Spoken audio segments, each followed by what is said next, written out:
लोग टूट जाते हैं एक घर बनाने में, लोग टूट जाते हैं एक घर बनाने में। साहब आप तरस नहीं खाते बस्तियां जलाने में।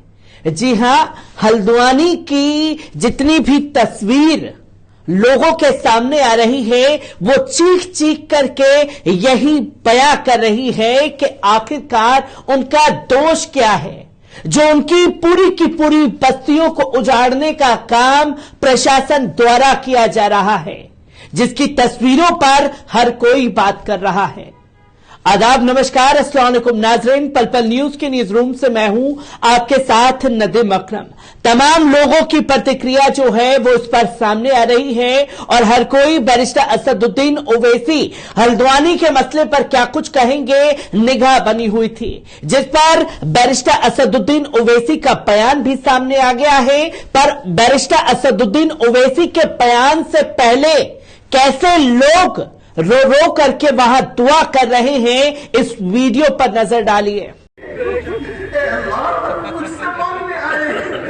दरबार में अर्जी रखने आए, दुनिया की अदालतों में अर्जी रख चुके हैं।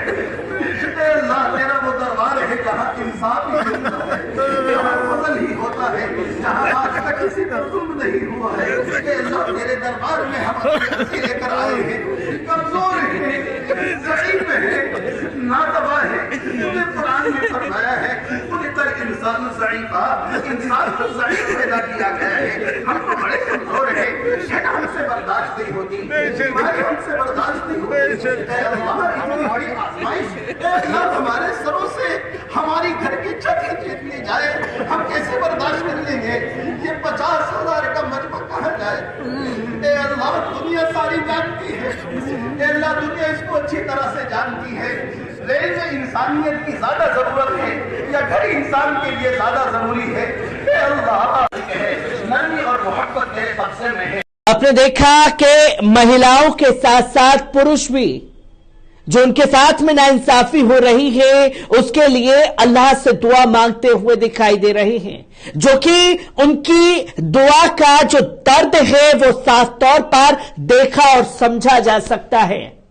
और इस पर बैरिस्टर असदुद्दीन ओवैसी ने क्या कुछ कहा है, उनके बयान पर नजर डालिए। एक बात सुनिए, जब दिल्ली में इलीगल कॉलोनीज को मोदी सरकार रेगुलाइज करती है, दिल्ली में चुनाव से पहले करती है, यहां पर 2016 में वही स्टेट गवर्नमेंट ने यह कहा कि यह स्टेट की प्रॉपर्टी है। आज वहां की उत्तराखंड की बीजेपी की सरकार ये कह रही है कि स्टेट की नहीं है प्रॉपर्टी। आप बताइए कि ये कैसा इंक्रोचमेंट हो सकता है जब वहां पर 3 गवर्नमेंट के इंटर कॉलेज हैं, 5 गवर्नमेंट के स्कूल हैं, 5 गवर्नमेंट के स्कूल हैं, 3 गवर्नमेंट इंटर कॉलेज है। तो क्या हल्द्वानी में ये क्या इंक्रोचमेंट है? ये इतने सालों से कैसा गवर्नमेंट ने स्कूल खोला और इंटर कॉलेज खोला? वहां पर एक धर्मशाला भी है, 16 मस्जिद है, 4 मंदिर है, 2 मंदिर है और 70,000 से ज्यादा लोग बर्बाद हो जाएंगे अगर उनको निकाला जाएगा। तो हम देश के प्रधानमंत्री से अपील कर रहे कि इंसानियत की बुनियाद पर भारत के प्रधानमंत्री, भारत के वजीर आजम को इन लोगों की मदद करनी चाहिए, इनको वहां से नहीं निकालना चाहिए। जब भारत के प्रधानमंत्री ने कहा कि 2022 जब आएगा, खत्म होगा तो सबको घर मिलेगा, अरे यहाँ तो अब घर से निकाल रहे हैं लोगों को।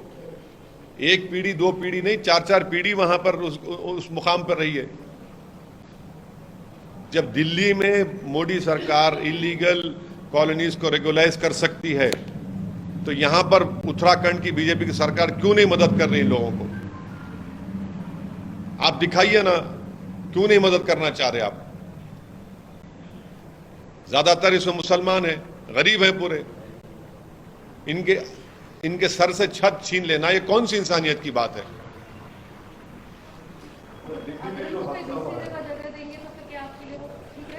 क्या अगर उनको कहीं और जगह दी जाएगी तो क्या आप उसके लिए मानेंगे? आप हमारा पहला रिक्वेस्ट ये है भारत के प्रधानमंत्री से कि इन लोगों को आप बेघर मत करिए। ये बरसों से वहां पर रह रहे हैं, रो रहे हैं। औरतें रोड पर बैठी हुई हैं पिछले 4 दिन से। कंटिन्यूअस हमको फोन आता है, मैसेजेस आते हैं कि 4 दिन बाकी है, 5 दिन बाकी है, हम क्या करेंगे, हम वहां पर कहां जाकर रहेंगे, हम लोग किधर जाकर रहेंगे। अरे आप इनको इंसान के तौर पर देखिए भाई, इनकी मदद करिए। अगर सरकार चाहे तो बहुत कुछ कर सकती है, इनको आप बेघर मत करिए। आपने सुना बैरिस्टर असदुद्दीन ओवैसी को, जहां उन्होंने हल्द्वानी के मसले पर बारीकी से मीडिया को समझाने की कोशिश की और सरकार के मंसूबे पर भी सवाल उठाए। सरकार के मंसूबे पर ओवैसी ने सवाल उठाए तो गोदी मीडिया ने किस तरीके से तमाम चीजों का एंगल देने की कोशिश की है, वो तस्वीरें आपके सामने हैं। क्या पूरी रिपोर्ट सामने आ रही है, एक बार इस पर नजर डालते हैं। उत्तराखंड के हल्द्वानी में रेलवे के स्वामित्व वाले क्षेत्र में रह रहे 4500 से अधिक परिवारों को बेदखली नोटिस दिया गया है। 1000 लोग अपने घरों से बेघर होने की डर की वजह से सड़कों पर उतरकर लगातार एहतजाज दर्ज करा रहे हैं। इन परिवारों पर बेघर होने का खतरा मंडरा रहा है। हल्द्वानी में इन परिवारों को जमीन खाली करने का नोटिस भी जारी कर दिया गया था।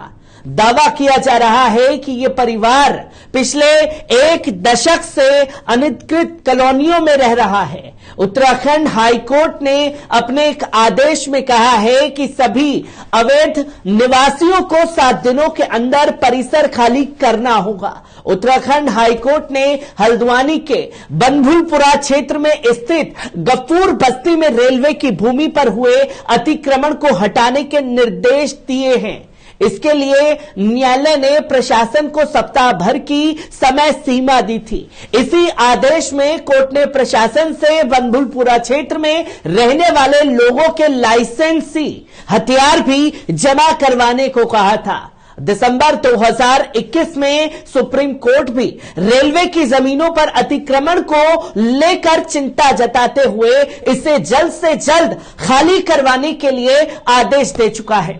नैनीताल जिले में कुल 4365 अतिक्रमण उस क्षेत्र से हटाए जाएंगे जो रेलवे से संबंधित जमीन पर अवैध रूप से बनाया गया है। अदालत के आदेश के तुरंत बाद क्षेत्र के निवासी फैसले के बाद विरोध में सड़कों पर उतर आए हैं। रिपोर्ट के मुताबिक रेलवे की जमीन पर अवैध रूप से बनाए गए कई छोटे ढांचों को गिराने की प्रक्रिया शुरू हो चुकी है। कब्जाधारियों को परिसर खाली करने के लिए 7 दिन का समय भी दिया गया है। अगर 7 दिनों के अंदर घर खाली नहीं किया गया तो उसे ढा दिया जाएगा। हल्द्वानी में जिन परिवारों के घर उजाड़े जा रहे हैं, उन्होंने कहा कि वे वहां 40 से ज्यादा समय से रह रहे हैं। अगर उन्हें अपने घरों से बाहर कर दिया गया तो वे बेघर हो जाएंगे। कोर्ट के आदेश के खिलाफ हजारों लोग कैंडल मार्च भी निकाल रहे हैं। इस बीच रेलवे अधिकारियों द्वारा एक ड्रोन सर्वेक्षण भी किया गया था, जो कुछ दिनों में अपनी भूमि पर अवैध अतिक्रमण को हटाने की योजना बना रहे हैं। अधिकारियों के मुताबिक उत्तराखंड के हल्द्वानी में रेलवे भूमि पर अतिक्रमित क्षेत्र का सीमांकन करने के लिए ड्रोन सर्वेक्षण किया गया था, जिसकी तस्वीरें लोगों के सामने भी आई थी। और अब सवाल यह खड़ा हो जाता है कि आखिरकार क्यों सरकार और प्रशासन मिलकर के उनकी जमीनों को उनके घर से हटाने पे लगे हुए हैं। मैं इन्हीं तस्वीरों से आपको रूबरू कराता रहूंगा। दीजिए इजाजत, शुक्रिया।